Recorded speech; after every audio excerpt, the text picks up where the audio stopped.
नमस्कार। आप देख रहे हैं भव्यासरी न्यूज और मैं हूं आपके साथ आदित्य। कौन बनेगा करोड़पति के मंच पर 22 अगस्त को हॉट सीट पर विराजमान हुई थी प्रियंका पोरवाल। देखिए, इनका तस्वीर हम आपको स्क्रीन पे दिखा रहे हैं, जो कि बेंगलुरु कर्नाटक की रहने वाली हैं। इनके विषय में हम आपको बता दें कि ये लैब में कार्य करती हैं और चीफ मार्केटिंग ऑफिसर हैं। इस वीडियो में आप जानने वाले हैं कि आखिर प्रियंका पोरवाल केबीसी के मंच से कितनी राशि जीत कर गई है। साथ ही प्रतिभागी को जो 3 लाइफलाइन दिया जाता है, वो तीनों लाइफलाइन का इस्तेमाल ये कौन कौन से सवाल पे की हैं और उस सवाल का प्राइस कितना था।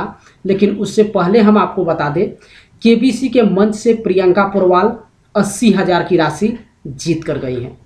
80,000 जीतने के बाद महानायक अमिताभ बच्चन इनसे 1,60,000 का प्रश्न पूछते हैं और उसी प्रश्न पे ये गेम को क्विट कर देती हैं। अब चलिए आपको दिखाते हैं कि आखिर ये अपने लाइफलाइन का इस्तेमाल कौन कौन से सवाल पे की हैं। तो हम आपको बता दें, प्रियंका पोरवाल अपनी पहली लाइफलाइन का इस्तेमाल 3,000 के प्रश्न पे करती हैं, जो कि डबल डिप था। देखिए, 3,000 का सवाल हम आपको स्क्रीन पे दिखा रहे हैं। इस गीत के गायक को पहचाने, एक ऑडियो क्लिप जो है यहाँ पे चलाया गया था और उस ऑडियो क्लिप के जो सिंगर थे उनके विषय में इनको बताना था। गीत के विषय में हम आपको बता दें कि गीत का जो बोल था वो था, क्या हुआ तेरा वादा, और उस सॉन्ग के सिंगर के विषय में इनको बताना था। 4 ऑप्शन है, ए भूपेंद्र सिंह, बी किशोर कुमार, सी तलत महमूद और डी मोहम्मद रफ़ी। तो इस प्रश्न का इनके पास सही जवाब नहीं मालूम था, या फिर यूँ कहें कि 100% श्योर नहीं थी। इसी को लेकर ये अपनी पहली लाइफलाइन डबल डिप का इस्तेमाल करती हैं। और जैसा कि आप लोग डबल डिप के विषय में जानते हैं, प्रतिभागी को 2 मौका मिलता है, वो 2 बार ऑप्शन को लॉक करवा सकते हैं। अगर एक बार ऑप्शन लॉक करवाते हैं, अगर वो गलत भी हो जाता है तो दोबारा किसी दूसरे ऑप्शन को लॉक करवा सकते हैं। तो प्रियंका पोरवाल पहली बार ऑप्शन बी को लॉक करवाती हैं, जो कि बिल्कुल इस प्रश्न का गलत विकल्प है। उसके बाद ये ऑप्शन डी यानी कि मोहम्मद रफ़ी को लॉक करवाकर जीत जाती हैं 3,000। उसके बाद ये अपने दूसरे लाइफलाइन का इस्तेमाल करती हैं 80,000 के प्रश्न पे, जो कि ऑडियंस पोल था। देखिए, वो 80,000 का सवाल हम आपको स्क्रीन पे दिखा रहे हैं।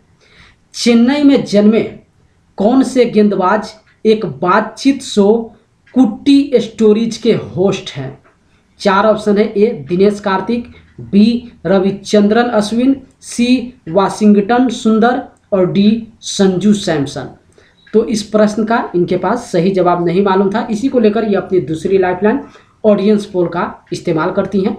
और जैसा कि आप देखिए स्क्रीन पे हम आपको दिखा रहे हैं, ऑडियंस के द्वारा सबसे ज़्यादा जिस ऑप्शन को वोटिंग दिया गया था वो था ऑप्शन बी। इस तरीके से ये ऑप्शन बी को लॉक करवाकर जीत जाती हैं 80,000। उसके बाद महानायक अमिताभ बच्चन इनसे 1,60,000 का सवाल पूछते हैं, जिस प्रश्न को हम आपको स्क्रीन पे दिखा रहे हैं।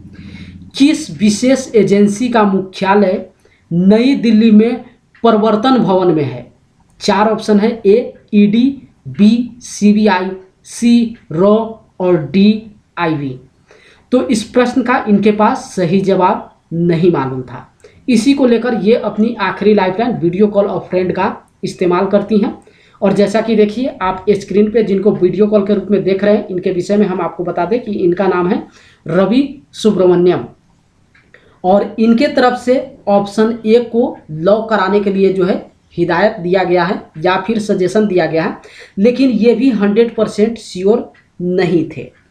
और प्रियंका पोरवाल इस प्रश्न पे कोई रिस्क भी नहीं उठाना चाह रही थी। इसी को लेकर जो है इसी 1,60,000 के प्रश्न पे ये गेम को क्विट कर देती हैं और 80,000 की राशि जीत कर जाती हैं।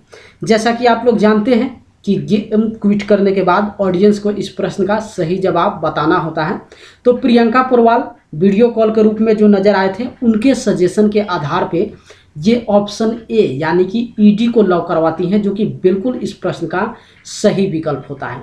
अगर ये गेम को खेल जाती तो ये बिल्कुल जीत जाती 1,60,000, और उसके बाद हो सकता है ये केबीसी के मंच से 6,40,000 भी जीत कर जाती। लेकिन दुर्भाग्यवश ऐसा हुआ नहीं है।